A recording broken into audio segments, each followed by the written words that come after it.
Maybe you have agreed to take on extra work.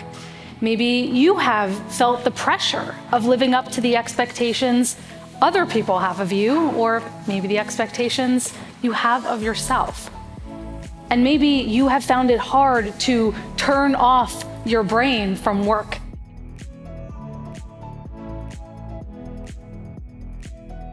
It's not selfish to say no. It's selfish not to. Think of it this way. Stretching yourself too thin isn't fair to anyone.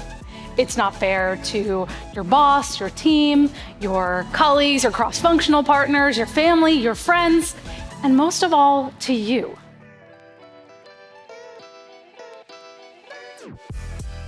Today, I want to encourage you to reframe EQ from a soft skill to a power skill, because this is no longer just a nice to have. The higher you rise in your career, the more you advance, the greater demands, pressures, complexity you face, the more important EQ becomes to your success.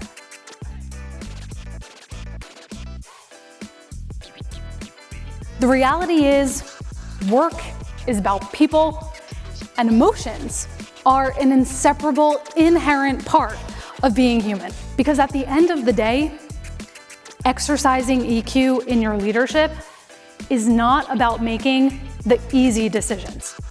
It's about making the right decisions.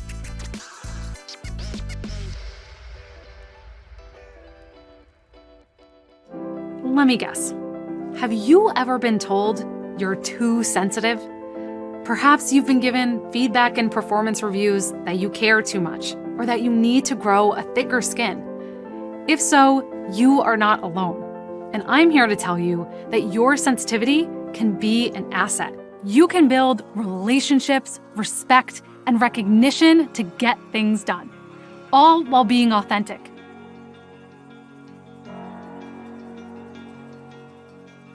I know you talk to sensitive strivers all the time and people with imposter syndrome. That's right. I think first and foremost is to find other allies in the organization. You need to find people who can be your champion, your sponsor, who can lift you up and make connections to counterbalance that bias that is happening.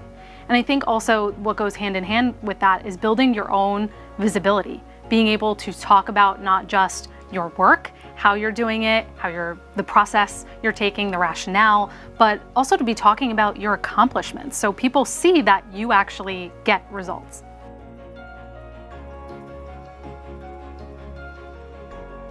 And a sensitive striver describes someone who is high achieving, meaning they are driven, they set a lot of goals for themselves.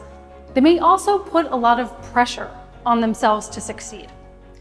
But they are also highly sensitive. They think and feel everything more deeply than most people. We're talking about 1 in 5 people, over 20% of the population, that has a biological disposition to feel their own emotions more deeply, as well as be aware of other people's behavior and emotions.